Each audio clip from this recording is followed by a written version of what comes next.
Today, we'll be starting all the fun activities, including fiberglassing this thing, and we'll be printing the mold for the next piece, and we got a little something later in this video. Now I know next to nothing about composites, and there's just a lot too much for a little hobbyist like myself to learn. Like there's different resins, there's different fibers, there's different weaves, there's different release agents. It's just too much. So I'm gonna do what we just do best, and we're gonna wing it with the knowledge that we do have, and that means we're gonna fiberglass over this thing. We've got one of two ways to do this. We can either do it this way or this way. Couple advantages to both sides, I guess. This way, you can only probably do half at a time, but your resin and your thing won't stick to the table. This way, you can do the whole thing, except you're trying to make your fiberglass meet the table. So, just saying it out loud, I'm probably gonna do it this way.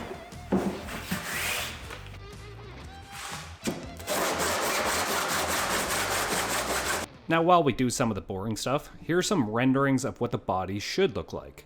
Now, obviously the body's gonna have some seams in it where we're connecting and overlapping some of the parts, but Paul, the designer of the body, who's been a huge help, and I can't thank the guy enough, we've been trying to figure it out as we go along. Where we're gonna split it, what's the best way to split it, what's the best way to join it, and how we're gonna do it. For simplicity's sake, we decided not to go with the ground effects that we initially thought we were gonna do, which included these side tunnels on the side. Instead, we're gonna go with a flat floor just for simplicity's sake on this model, and we've decided on making it out of just a sheet of aluminum. Fiberglass cloth. I'm not really sure how important weave is, but it's that many. Okay. I'm more of a learn by doing it kind of guy. If you hand me a set of instructions, I could read it 40, 50, 60 times, and until I really get my hands on just doing it, I'm still not gonna fully comprehend what I'm doing. So instead of reading instructions, I'm just gonna learn by trying to do it, which seems like the wrong thing to do, but if you try and do it and fail and then read the instructions, then you learn what you did wrong and then it works out. Maybe. I think I'm gonna give this a try. It's not the smoothest cuts, but I did make it so the top layer was a bit shorter than the bottom layer. So then when we do the bottom layer, it can overlap of this one, and that'll be the two layers in the bottom. So we can do one layer that meets up with this one, and then the second layer will overlap this layer.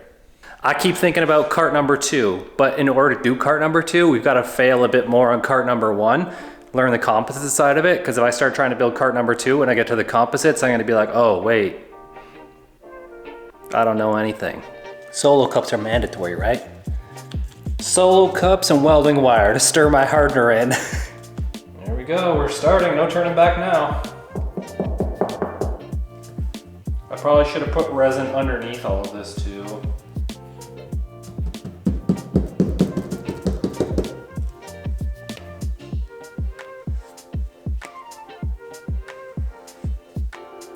All right, I'm gonna guess everything that's white isn't perfectly adhered. I didn't even think about it until I put resin on the top already.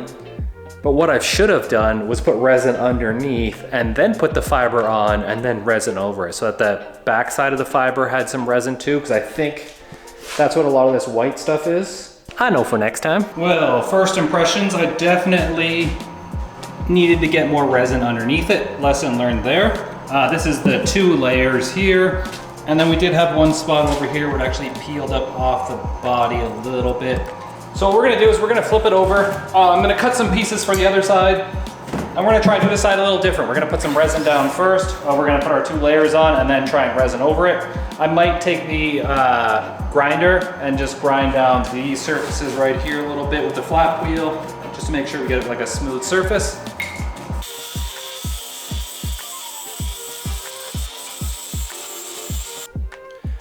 All right, let's start with a base coat of resin this time. That's probably smarter, Kyle.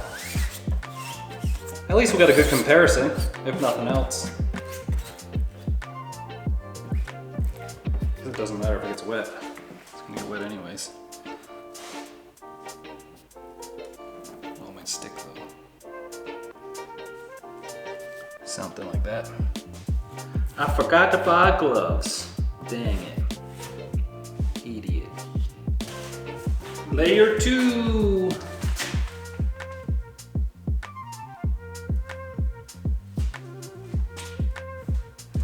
Like how much worse can the part get? It's not 100%, right? If it's not perfect, it's not gonna be 100% not perfect. So we're in the ballpark, I think, maybe.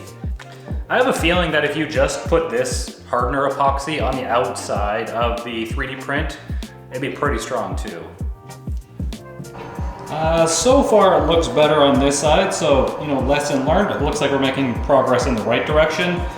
Still a couple imperfections like on the side where it meets up because the other side was lifted a little bit. So I assume with some sort of vacuum system, which I'll look into, it probably would see a little better because you could like vacuum it, it would pull everything, suck it tight kind of deal. Yeah. And then with the leftover resin, I just started wiping it on the inside. Give it that little bit of extra oomph it needs on the inside. Oomph with your Cheerios. Well, I done messed up. The resin hasn't completely set, and that means I didn't add enough hardener. And in my effort to make the resin not harden as fast while I was applying it, I didn't add enough hardener. I don't know what the solution is. I think I know what the solution is. Instead of making it a complete loss, I'm just gonna add a lot of hardener to a little bit of resin and then apply it really quickly and see what happens. It's probably not gonna go good. I'm gonna do it with this lid because if I put too much hardener in a solo cup, I think it melts the solo cup. And maybe this lid's a little bit stronger. So a lot of hardener in here. Let's see what happens.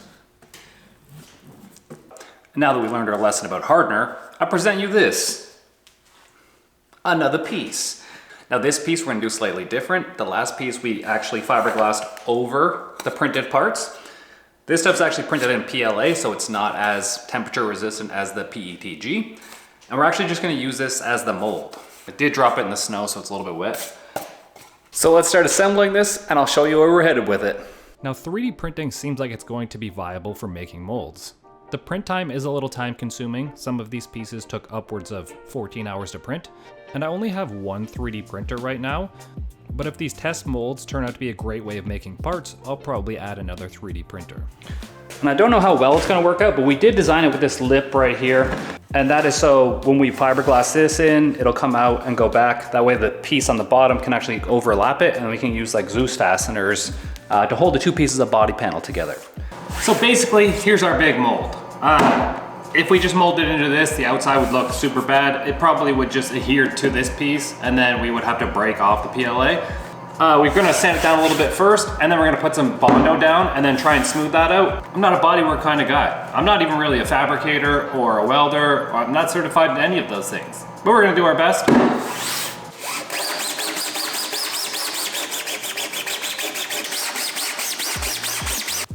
Just pretend like you know what you're doing and the internet won't know the wiser. We don't need a huge amount, I don't think, to start. Maybe we do, I don't know.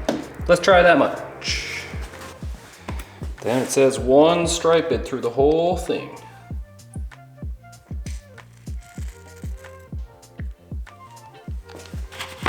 I probably could have went lighter on the hardener on this because our piece isn't really structural. It just needs to be smooth. Pretty sure we only have like 5 minutes to apply this, so let's get to getting. I'm positive there's a technique to this and I'm not doing it. I mean, thin layers could be the move too. It already feels like it's getting harder. I want to take my time, but I also want to be hasty because I know this dries fast, but I also want to do a good job. I'm kind of in a predicament here. Thanks to my near perfect spreading skills, I'm only left with a lot of sanding coming up. That's just layer one. I probably underestimated how many layers I'm probably gonna have to do on this thing too. But it's fine, because it's probably gonna take like a week to print the next piece anyways. We're in no hurry. We got only until next week. Oh yeah, I'll just put on a thick layer, Kyle. That won't be the most annoying thing I've ever had to sand in my entire life. And with that being said, we're gonna section off like a quarter of the garage back here with some tarps, just so all the dust from the sanding doesn't get, over everything. So I'm gonna hang up some tarps now.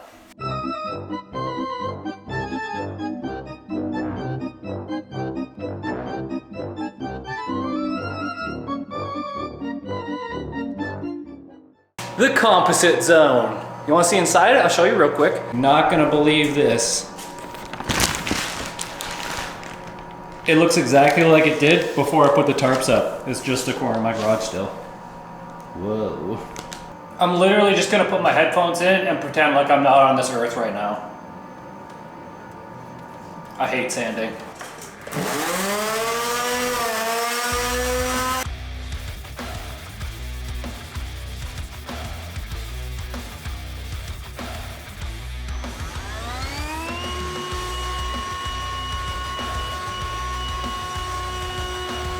Skim it on, Kyle. Skim it on. Don't glob it on. Lesson learned. Less is more. Less is more.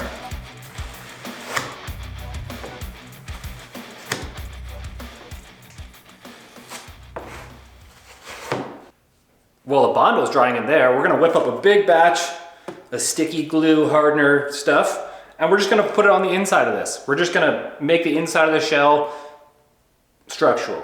Try and make up for some of the structural part we didn't get on the outside by messing it up. And like I said, at the very least, it's a good learning experience. Half a solo cup and like a quarter of this hardener. Yeah, something like that. Mix, mix, mix. Hopefully it doesn't melt the solo cup. And just slather it in there. I mean, I could just pour it in, couldn't I? Something like that. Got on my pants.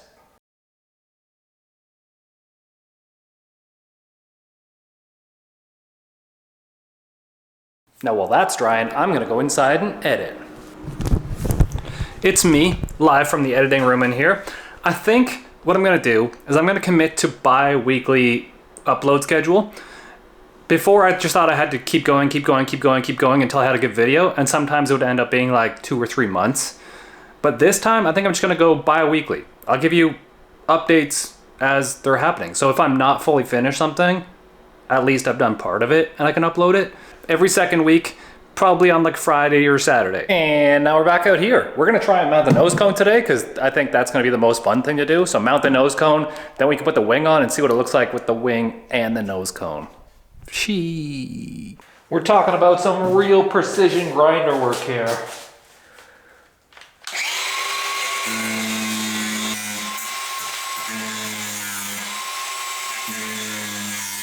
Just gonna try and ratchet strap it in place for now.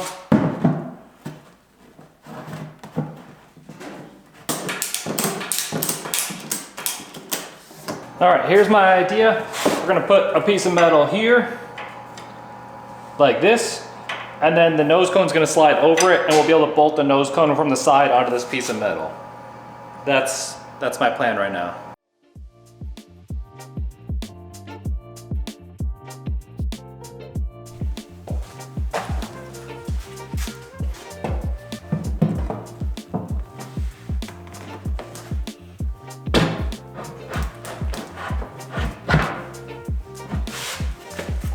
Now here's the tricky part. We've got to take that nose cone and we've got to cut out the bottom of it so that our plates right here go down through the bottom of the nose cone. More specifically, the wing plates have to go up through the nose cone. So I think we're gonna cut out a big rectangle hole in the bottom, hopefully exactly where this is. That's gonna be the tough part, and we probably should have did that in CAD before we sliced the body, and then that way the hole was already there. But that's another pre-planning event that we didn't do. It's fine. We'll just do it right now. Anybody else measure in ticks? Like when I put this up here, instead of reading like 7 1/4, I'll just be like 7 2 ticks, or 7 3 ticks, or 7 1/4 plus 1 tick.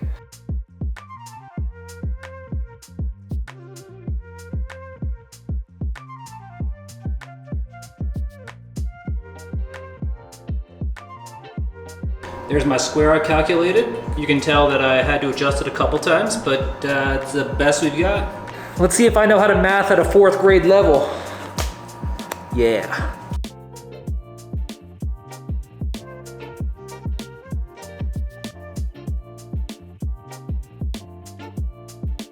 And the jigsaw to send off the corners.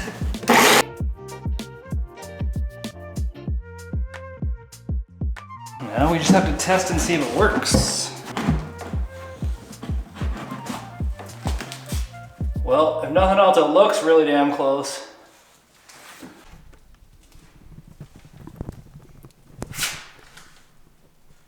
Maybe you can see the mounts in there. Hello.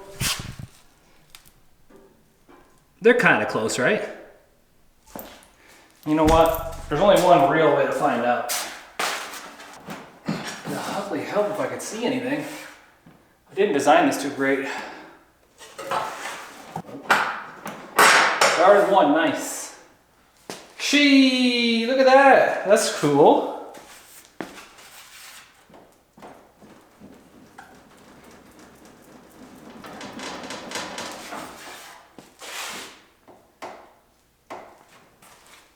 Dang, man. That'll put some inspiration in your blood. I can see it all coming together now. So the piece that we're molding fits on top of this piece right now, the one that goes from here, and it goes to about here somewhere. And then the next piece we're gonna mold is actually the bottom half of that piece. So it goes from right where the top A-arms go, all the way underneath the middle, and then comes back to, you know, probably about here. So we're progressing with the body. We're gonna be done probably up until, you know, it's gonna look like it's gonna have most of a body. Now I don't wanna permanently mount the front nose cone yet because we're gonna wanna have that piece that goes on top and the piece that goes on bottom just to make sure that everything's aligned and straight. Because if I mount this now, then everything has to go off this. But if I align it off of 3 different parts, then it can be kind of aligned the best that it can be. There is a big hole right here. It's probably nice for a breeze, but I'm sure that I could 3D print something that can be bolted in there or bolts in from the side. So we can design a piece that kind of bolts into the side here and kind of goes up and then across and then down there, 3D printed. And then you just bolt it in from the side over here and we cover up this plate. Now, obviously there's probably 100 better ways of doing this, but for my plan, I plan to put 3 bolts in the side here, like pan head bolts, into those pieces of metal that we welded in there earlier. And then in the front, I'm gonna somehow put a bar or something inside so the nose actually bolts from the bottom into it so it can't kind of lift itself up, so there's no actual real pulling on the back bolts here. So it'll be mounted in the front and in the back, and I think that's gonna be fine. Like overall, it seems pretty strong.